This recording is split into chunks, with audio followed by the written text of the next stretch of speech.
Maurice, au plan du droit public, c'est un savant. Il n'avance rien au hasard.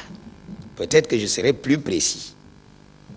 Je l'ai dit ici la dernière fois, que parmi nous les publicistes les plus qualifiés, Maurice est le plus brillant.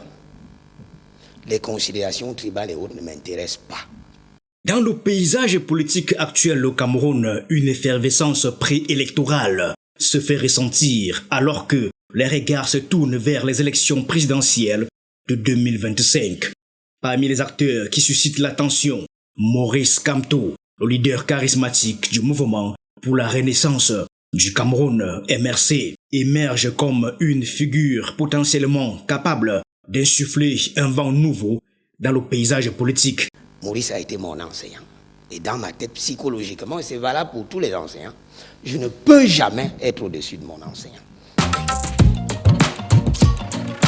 Kamto incarne l'espoir d'un changement véritable et d'une meilleure gouvernance pour des milliers de Camerounais assoiffés de progrès. Maurice Kamto a élevé le débat à l'échelle constitutionnelle pour se protéger. Parce que voyez-vous, en matière de contentieux, la lutte juridictionnelle, c'est un problème de combinaison des normes. Chacun veut tirer la couverture de son côté. C'est normal que les uns et les autres ne voient que la loi.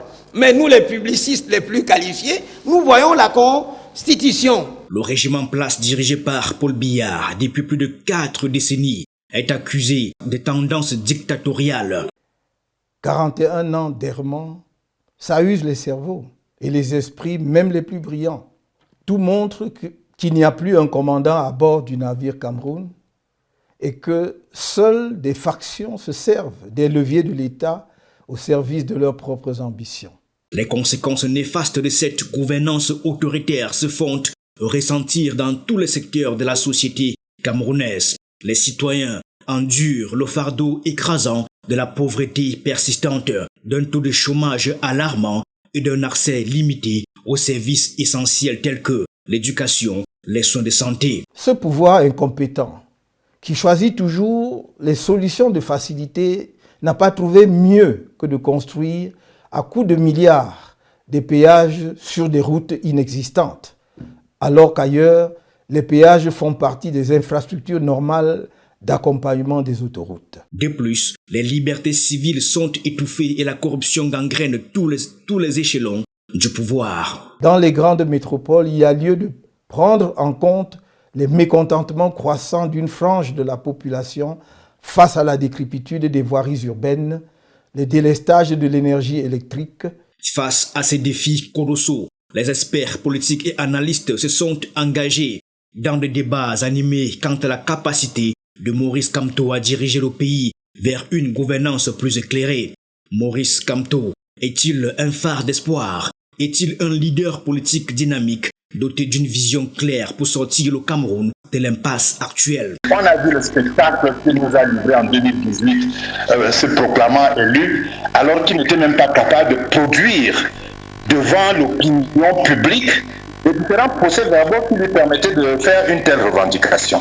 Les partisans du leader du MRC soulignent son parcours académique brillant, ainsi que son expérience juridique solide en tant qu'avocat émérite et professeur universitaire respecté. Le MRC n'est pas un parti politique, c'est une communauté. Une communauté veut dire qu'à l'intérieur, vous avez le parti politique qu'on appelle le MRC et vous avez également tous ces Camerounais qui en ont marre de la gouvernance prédatrice du président Biya, qui en ont marre de cette injustice qui a été instituée en norme de gestion. Ces qualités, estime-t-il, lui confèrent une expertise indéniable pour faire face aux défis complexes auxquels le Cameroun est confronté. Et si vous prétendez que justement en 2025, il y ait effectivement un match du genre Real Barça, je dis, vous devez décrisper et ouvrir le jeu politique. De plus, ils mettent en avant le mouvement de contestation qu'il a initié lors des élections présidentielles de 2018, qui a mobilisé de nombreux citoyens et a fait bouger le pays. Cependant, il convient de noter que certains experts expriment des réserves quant à la capacité de Maurice Kamto à mobiliser un soutien populaire suffisant pour y remporter les élections présidentielles. Détourne-toi de ce qui est mauvais. ce qui est mauvais, c'est de venir dire, quand vous avez choisi de ne pas aller aux élections législatives et municipales, vous avez donc choisi de ne pas avoir de candidats. Vous avez donc choisi de ne pas être représenté dans toutes ces institutions. Il souligne les divisions internes au sein de l'opposition politique ainsi que les rivalités qui pourraient entraver ses chances de succès. Le MRC doit s'attendre aux pires difficultés. Le régime ne va même pas une seconde. Il doit montrer à Kamto que les petites idées que vous développez dans vos petits cercles, ça ne marche pas comme ça à Yaoundé. Lors du récent congrès du MRC, la ferveur et l'enthousiasme étaient palpables dans une salle comble témoignant de la popularité grandissante de Maurice Kamto. Son discours inspirant et sa capacité à mobiliser les foules sont peut-être des signes qui démontrent qu'il est capable de rassembler un large soutien populaire. Allez voir ce qui se passe au palais de congrès, à là où je vous parle. Vous allez comprendre la force du MRC, non l'imagination et l'intoxication que vous développez. En outre, il est important de mentionner que Maurice Kamto est également critiqué par certains experts et hommes politiques qui remettent en question sa position vis-à-vis du régime en place. Ils pensent qu'il est au service du président Paul Biya et qu'il ne représente pas véritablement une alternative au système politique en vigueur. Nous sommes en train de parler d'un homme qui est le produit du RDPC et du système RDPC. C'est de ça que nous parlons, M. Maurice Kamto. Ces décisions ne peuvent pas être jugées en dehors de son parcours politique et de la proximité qu'il a eue avec le régime.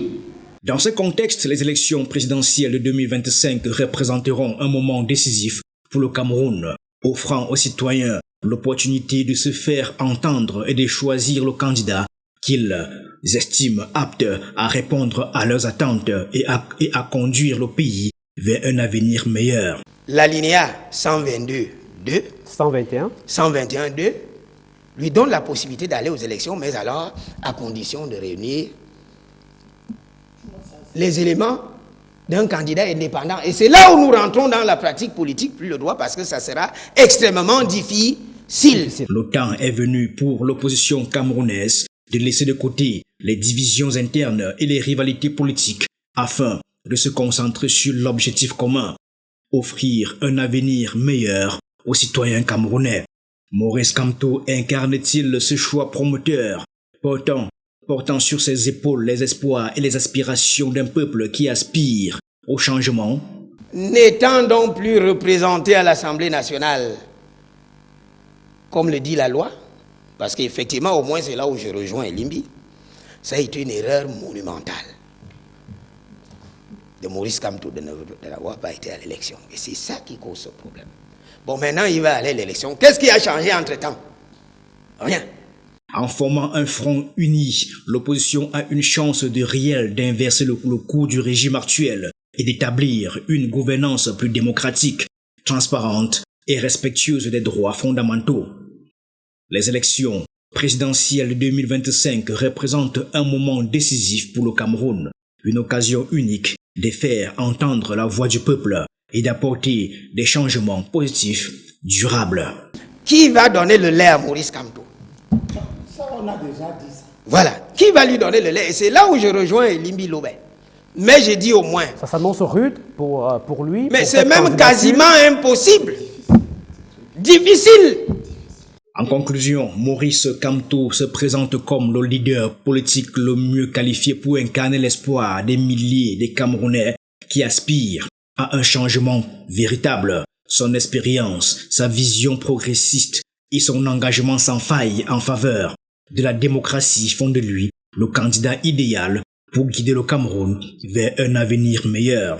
Il est temps que l'opposition camerounaise se lève comme une force unifiée, laissant de côté les divergences politiques pour défendre les intérêts du peuple camerounais et construire ensemble un avenir plus prometteur.